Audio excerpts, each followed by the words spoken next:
what did you make of the England team going to Qatar and all the noise that of all these countries going there protesting against the World Cup and all the human rights issues that we know to be there, and then being told if you want to wear these armbands, you're going to get a yellow card if you do it? I thought to myself, well, if you want to stand up for something, have some skin in the game. Yellow card, yeah. Get on with it. Are you totally against the idea? Because I don't think footballers are role models. I don't think they should have societal responsibilities upon them. I get it. I get it. Marcus Rashford's great, and he perhaps helped the government to have a U-turn on some of the thinking that they had around free school meals and stuff like that. But I get a bit tired of the media holding people to standards and judging them by it. I would have been, 22, 20, the World Cup in 78, Argentina. On the march of Ali's army. Yeah. Not for long though, were you? No. Argentina was ruled by a military junta. Yeah. And we were getting letters. Corrupt World Cup, yeah. We were getting letters saying, you mustn't go.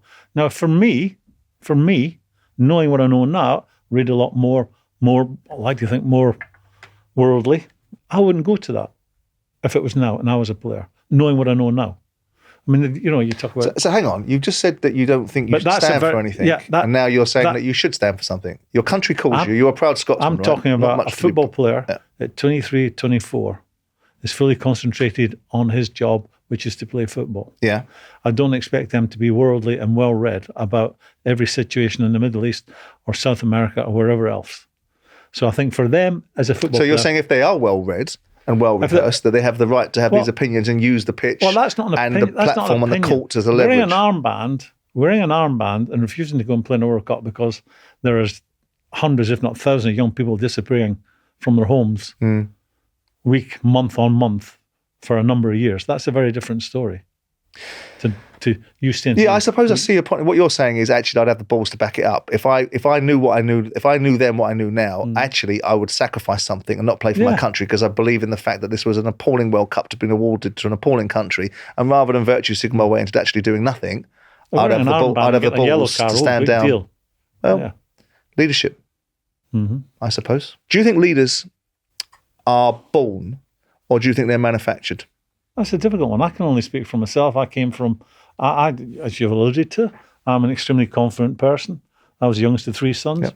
Came from a great family, had a great childhood. You're wonderful, aren't you?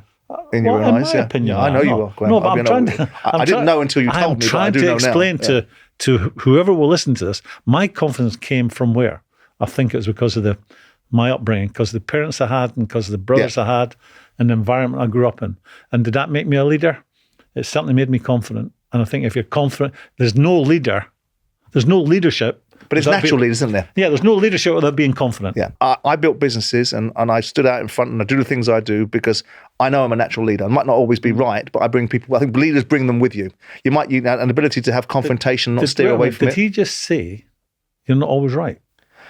Well, no, I'm not always right, but more often than not I am. So I don't think you can manufacture leaders. I think you can make people better. I think you can give people some backbone. I think you can give people a little bit of substance. I think you can give people a little bit of belief. But I think the real natural leaders are just there, and they do it, and they have a mode of operating. They have alchemy, and that's what I think of you. I remember again another example of you. I never forgot it. When I was watching you, you were awfully behaved. You played Palace at Selhurst Park. You beat us 3-2. You were 3-0 at half-time in the first season. Again, I think you got Blackburn promoted that season. And I have never seen a manager before or since abuse the fourth official as much as you did. From every single word in the lexicon of foul language you used. And the director's box is close there, so you'd have heard most of it. I did. I heard it. But to me, that was the job that you were doing at the time. That was what was required. I don't like it. I don't think that officials should be put in those sort of positions by managers. And I think if the officials haven't got the balls to sanction you for doing it, that's their gift. Simon, that still happens today. Yeah. I Every agree. Saturday, Sunday afternoon, that still happens today. I mean, our managers are two people. You know, when you're winning, you're a nice guy and you're an open book. When you're losing, you're a nasty, horrible, non-trusting individual.